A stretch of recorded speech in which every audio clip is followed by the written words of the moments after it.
Hi, welcome back to the Card Story. This is Titus. And this is Matt with THA Card Story. We're coming to you late on Saturday. But we want to do a couple things first. So we announced our third contest last week, which just a reminder. We're actually going to update everything. So it's going to run through 2 weeks from tomorrow. So it'll end on December 18th, a Sunday at midnight. But we never announced the prizes, so just to recast. Yes, we did. We did at the beginning. I never announced them. No, those are the ones we gave away in the second one. I never announced the new contest prize. I have them here tonight, though. We'll walk through them in a second. These ones? Yep.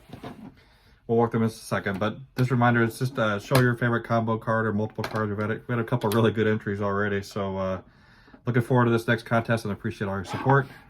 That one. So we're going to walk through the prizes that we forgot to show last time. So yeah.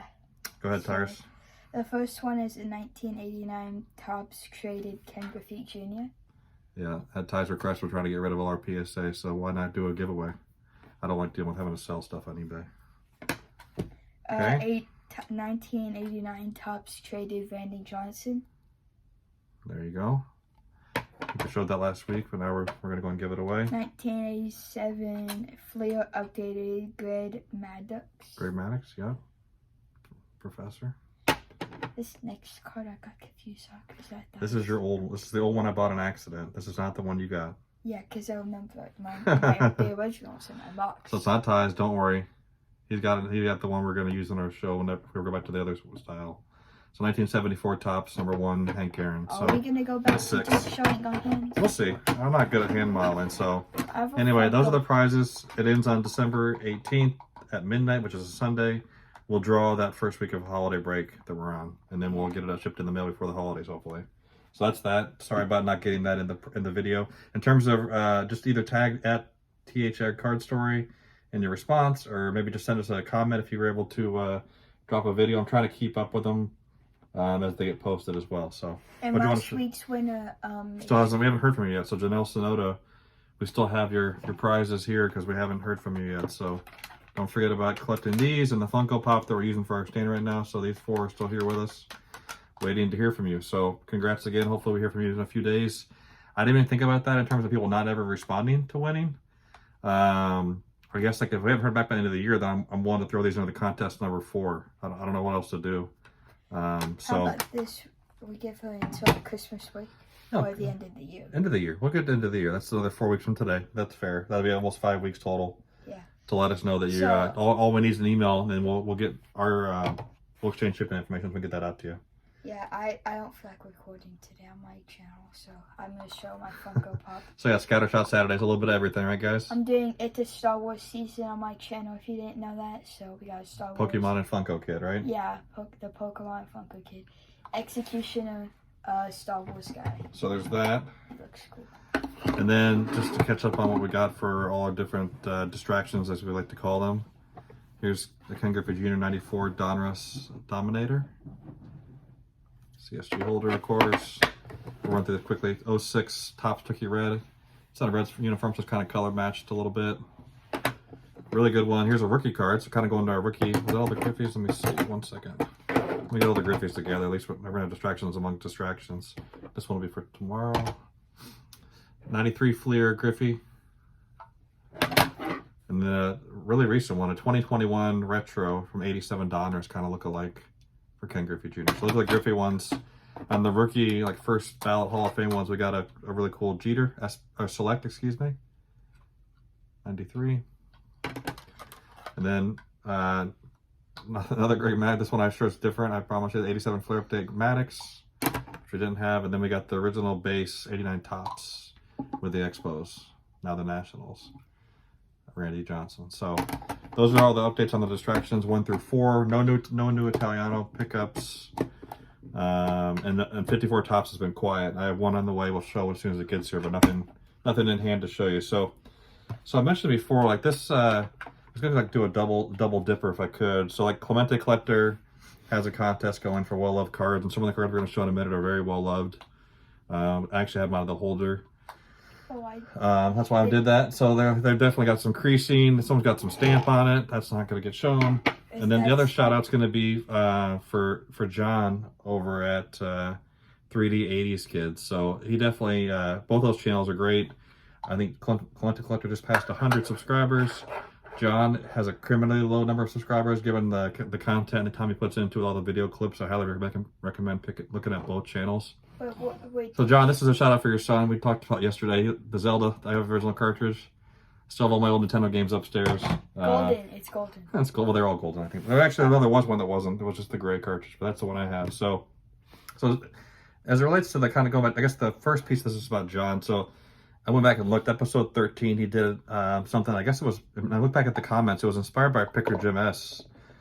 His channel, talking about looking up like your last name and looking at players that played base like in the majors, right? So John did that for his last name Kaufman. Found a couple players, showed a really awesome Gaudi that I remember, and then he actually went and got that graded another card as well. I looked up our last name, which is Aldridge. That's where the A in the THA card story after Tyrus Henry over here. Tyrus Henry Aldridge. There you go. That's your full name, so we give it all away. I'm obviously Matt Aldridge or Matthew Aldridge technically, but so there was actually 2 players that played the majors. We'll show, one of them was named Corey Aldridge. He had a limited stint in the early 2000s. He got like 8 at-bats, I think, total, like 1 hit. So not a ton, maybe like 12 at-bats. Yeah, not a huge splash in the majors. But our other, and again, we're not related to either one of these, but it's just a fun little look at history. And oh yeah, I did the Ancestry.com, but I'm not technically savvy enough. I gave up on it after about 3 or 4 hours trying to figure out if we're related or not. So I couldn't come across anything that tied us together, but this guy right here, Vic Aldridge, so I think we all remember these Conlon collections, I think 94. Vic Aldridge, he actually pitched for the Chicago Cubs and the Pittsburgh Pirates and ended his career with the New York Giants in 28. He played from 1917 to 1928. But what's really cool is kind of how it all ties together. So if you guys haven't checked out Bowman 53, Alex, he does a lot of live streams on Sunday night, Sunday or Monday night. We've been joining those, and like a couple weeks back, there was someone talking about sets and the comments, and like obviously this guy, I almost will go through some of the things that happened to him, which are I think are really interesting. But he wasn't like a Hall of Famer, he was like a semi-star maybe for a couple seasons with Pittsburgh. Here's another card. Here's like the burgundy version of that Conlon collection. So we're gonna go through the reprints first, but I was able to get a couple actual like playing day cards as well. At least I believe them to be. We're gonna find out. Here's a reprint of the 1922 E120 Caramel with the team on the back. Those are all reprints. I know those are all reprints. This is actually also, I never actually seen these until I was looking for anything I could find in Comp C. This is like his 1926 stats. That's weird. It's just like it's from like, it was made like, it was made in like 1986, APBA baseball with just the stats on the front. So I'm not even sure how to even read all this, but he was a grade D pitcher according to that season. So, so anyway, where it all kind of ties together is like the common players, how they tie each other to the game. What's really cool about, there's a couple ties here I wanted to highlight, I guess, if we all think most of us enjoy baseball and the history of the game, right? So I was able to come across a few different cards out there. So the first one I got is actually, I hate to use the word rare or scarce, but you'll see why this is the well-loved Clemente. If you can see this is a 1920 Zeenut PCL. You hopefully can see there's a big pinhole. You can probably see my finger like right there. There's a massive crease right across here. This is our well-loved card. And even to top it off, someone decided they put some writing on the back. It looks like wins losses like 3-2, and I couldn't ever see a season where he started off the season 3-2, but it may have been the minor league year. I just couldn't find the statistics. I looked at Saber, I looked at Baseball Reference. I saw the full season statistics, but not like intra-season to know if he was ever at a 3-2 record to prove this out. But obviously, I think should qualify as well loved. Like the corners are all rounded. I am going to send this into CSG just to get it authenticated. Hopefully, just get an AU, or I don't think they're going to give it a 1 with the pinhole and all the writing, but I'd even be happy to just know it's real. Like there aren't a ton of these out there. Like I think I looked at the PSA Papa River. All of this set has 18 cards, and then like this guy doesn't have any cards at SGC or PSA. Again, he wasn't a huge player, but so that was 1920 in the minors, and then because he went to the Cubs, played a couple of years, went to the Navy, and went back to a stint with the minors with the LA team. This one is really cool, and this one's, oh my god, it's just entirely creased, I think, but like this is the 1922 V561-2 like type 2 for Neilson's chocolate. They were in Canada. Why does it look like a ketchup stain? Where? I don't see the ketchup. No, like right here on the back, right there. Oh, it could be candy. These were put into like chocolate and caramel bars or whatever. Yeah, but look.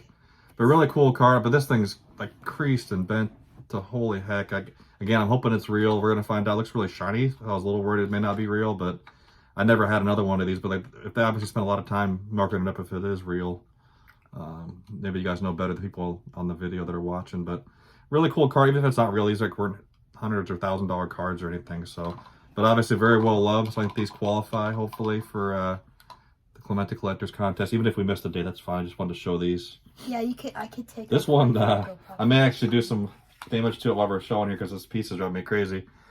This is the 1922 supposedly W573. Like these were like on strip card, and it was cut.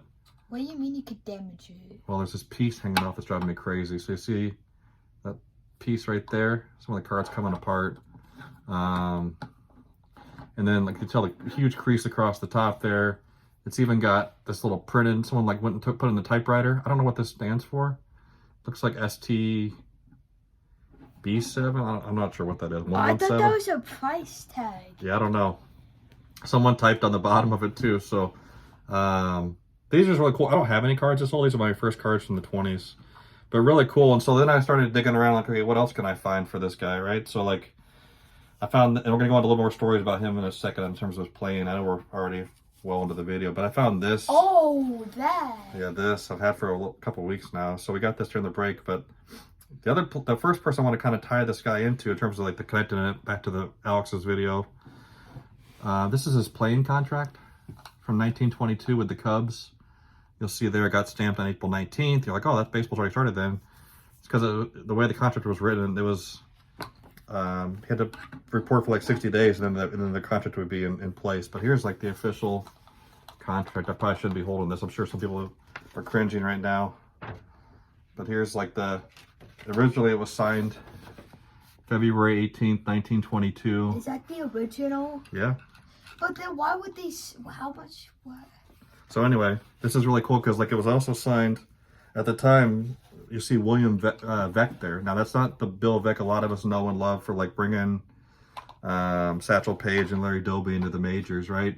It's his father. And then obviously Victor Aldridge signed as well. But yeah, it's really cool. I never actually had anything like this, so really excited to get it and share with you guys. People are definitely cringing. I don't have any gloves on like John Mangini would probably do with this, but we need to find a way to display this. The problem is it's like I want to show all. I don't know how to do it without destroying it. So right now we're just holding on to. You can tell the paper is like super old, 100 years old I guess this year. But the Bill Vic tie is just about his son, right? Because it was a really cool story about Bill Vic though. I didn't realize this. So he was just a journalist, and he was doing sports reporting under the name Bill Bailey, and he was kind of criticizing the Cubs team at the time and thought he could do a better job. So William Wrigley, the Cubs, the guy that owned the Cubs and obviously Wrigley Field and the gum confectionery guy, told him, hey, if you think you can do a better job, come on in. So they actually made him like what was this title? It's on here, I think. Well, you probably need like a glass, like. I need something. We'll figure out a way to display like the one that's holding this painting. Yeah, and he made $5,600 that season, according to this. But he was the president for the Chicago National Baseball Club. Victor Aldridge made $5,600 this season. But yeah, he was the president. You'll see there. So they brought him in and let him run. And then obviously his son was famous because he was like the first really rich person to own a team, owning the Indians and a couple other teams later, right? So really cool history and how this all connected. But then it goes further back to kind of get back to Vic. So that's the Bill Vic side of it. Back to Victor Aldridge or Vic Aldridge. The really cool part for me is after he played with the Cubs, he went to the Pirates next. And in 1925, he was playing in the World Series. And, going up against the Senators, right? And so game one, Senators still had, big train. So Walter Johnson pitched, won game one. So they're up 1-0 against Pittsburgh. Game two, Vic pitched, won the game, so it's 1-1. And then the next two games, Washington won both of them. So they're down 3-1 because, again, Johnson pitched again in game four. And then game five, Vic won, and then they won game six. And so game seven, the Senators are going to roll out Johnson again, and they throw out Vic Aldridge on 2 days rest to go out there again. Because to show this Neilson's one again while we're talking here. But hopefully it's real. We're going to get the catch-up stain one. The catch-up stain one that Ty likes. I guess where my finger's at. They roll out there against Walter Johnson, and like literally has the worst starter in World Series history. Vic does. So imagine if you told someone that 1925, you got Walter Johnson going on full rest, normal rest, and Vic Aldridge goes out there and gives up four earned runs. He only let 2 across the plate. The guy came in to relieve him. He faced 6 batters and only got 1 out, and they gave up 4 runs in the first inning. So if you gave Walter Johnson a 4-run lead, I think most would think that would be game over. But somehow Pittsburgh came back to win that game 9-7.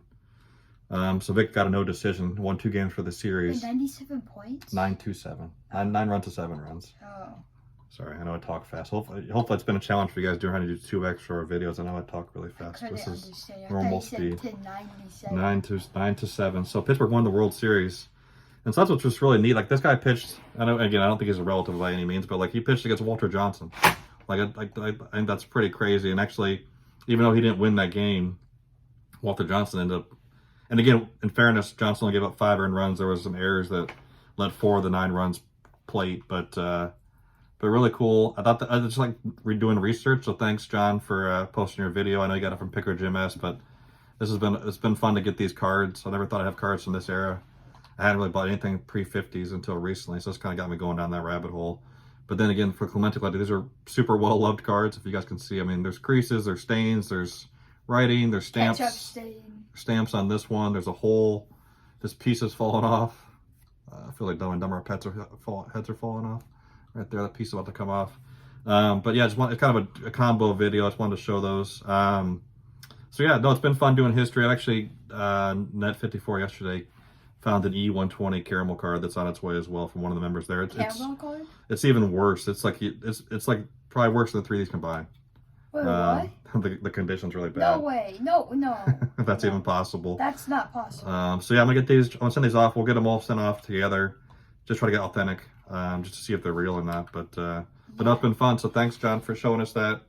Thanks again for tuning in for another Scattershot Saturday. And again, apologies for the delay on the contest prizes. Hopefully it's good prizes, and hopefully you guys learned something today. I thought that was just really interesting about, some of these, we don't think about Vic Aldridge, we think about star players. He actually, just real quick, interesting enough, pitched again in 27 World Series against Murderers Row, the Yankees, and again, they got swept, so I got to pitch 1 game, but the game he pitched, he only allowed 1 hit, which was a double to Lou Gehrig, but he actually struck out Babe Ruth in the first inning. So just really, I don't know, it's kind of went down the rabbit hole, obviously, on this.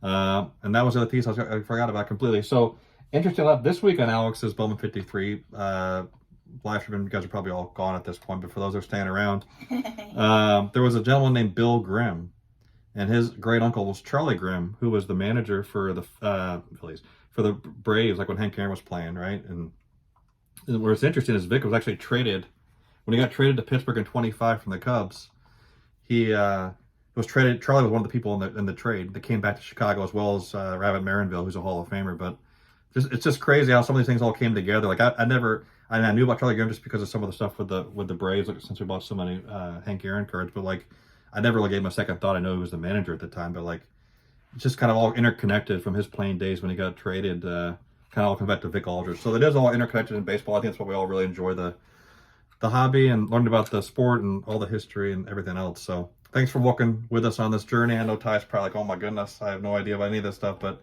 it's been a heck of a lot of fun for me, as you can tell. I've been excited about it, so happy to share with you guys. If you have any other cool stories or anything similar on your channels, that'd be great. I'd love to hear about it. Hope everyone has a good day. We'll do some more Hank Aaron cards tomorrow. Yeah, what I've been trying to say is I could disconnect my Funko Pop from its stand. Oh, I'm so sorry, Ty. I kept going. Yeah, for 14 minutes. All right. No. When I get going, I get going. Anyway, hope everyone has a good night. Thanks, guys. See you tomorrow. Bye, guys. Bye-bye.